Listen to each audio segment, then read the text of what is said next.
Good evening, teacher. I am student Gabriela Jacqueline Patilima. In this opportunity, I will explain Book 28, Lesson 2, Grammar Review. The content of this grammar are adverbial connectives of time sequence series, suffix "-is", future perfect tense, and future perfect progressive tense. Let's start with the first grammar. Adverbial connectives of time sequence and series. Before to start, it's important remember that an adverbial time is a word or phrase which tells the reader when an action is happening. This adverbial can place at the beginning, in the middle, or at the end of a sentence, or a paragraph, for example. The adverbial time make it easy for us to understand the order or where something happened. Often, time connectives are used in conjunctions in long sentences to explain a series of events and for giving instructions.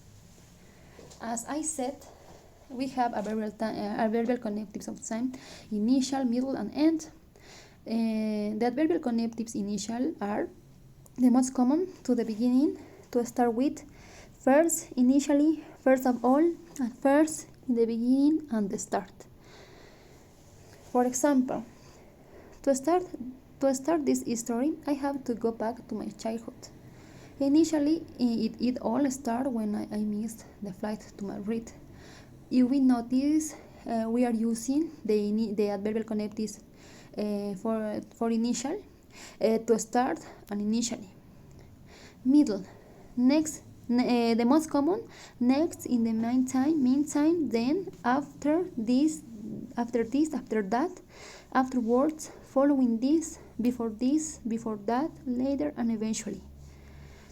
I went to the market, I bought vegetables, then I went to the bank to pay the bills. After that, I went to the gas station. Okay, in this example, maybe the person is giving us maybe a sequence of her or his actions.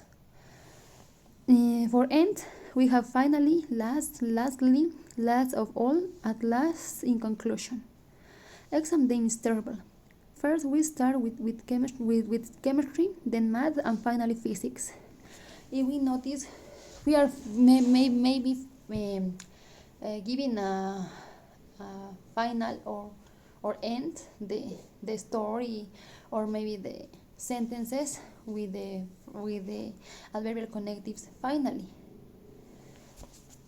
Okay, let's go to the second grammar, suffix "-is". The suffix "-is" can be added to nouns and adjectives to make verbs that mean make or cause to be. We use the suffix "-is" to change nouns and adjectives into verbs. The new verb often means to make or become. For example, we have the base word crystal plus the suffix "-is, change the meaning and the word crystallize. That means form or cause to crystals. We have familiar plus "-is, familiarize, cause to be familiar.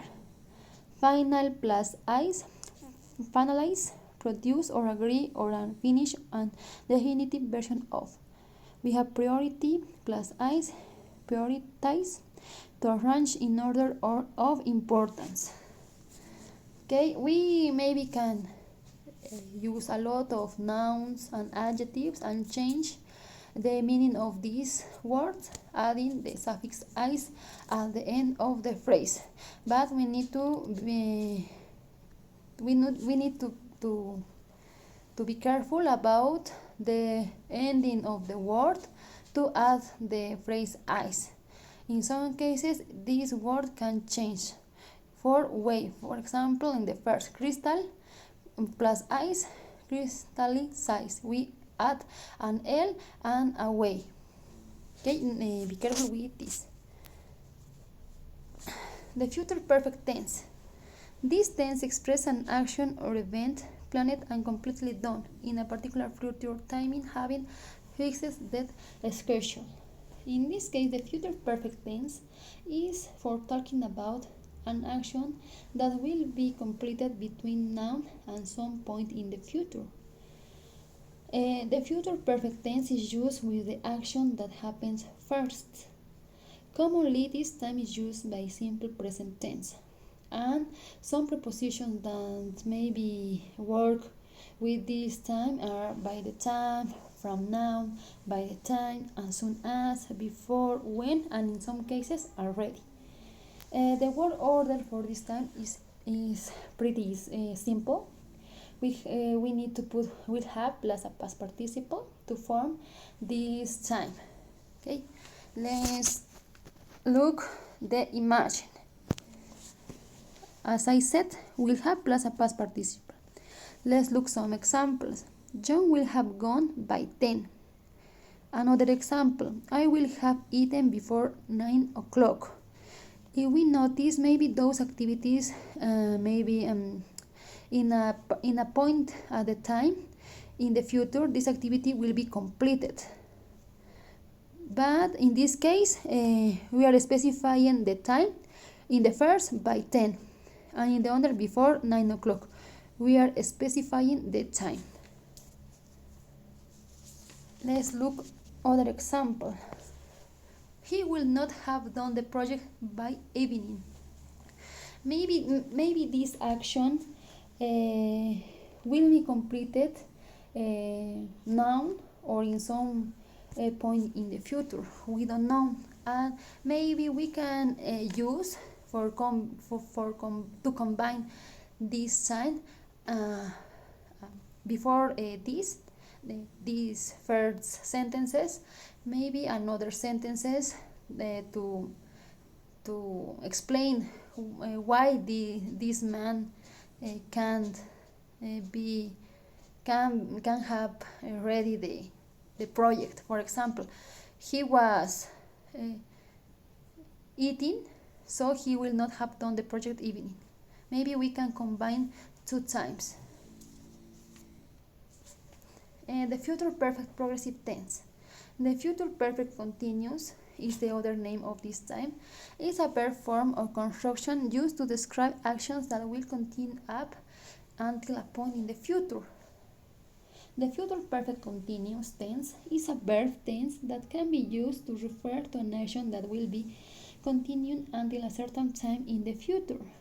The future perfect continuous tense can also be referred to as the future perfect progressive tense, as it expresses an action or event that will be progressing to a specific time in the future. Let's look the imagine. The word order is simple. It's simple too. We use we have been plus present participle. Let's look the examples. Sarah will have been talking for an hour by 8 o'clock. By the end of the race, I will have been running for 6 weeks. This is an action between the present and the future. Maybe it's a future action still ongoing at this time. This action isn't concluded. This continues, and maybe in some specific time in the future will be end. He will have been driving for an hour by the time he gets home. In this case, this is another example that refers that the action continue until a certain time. In this case, the time that this action ends is when he gets home. Okay, this is it. Thank you for your attention.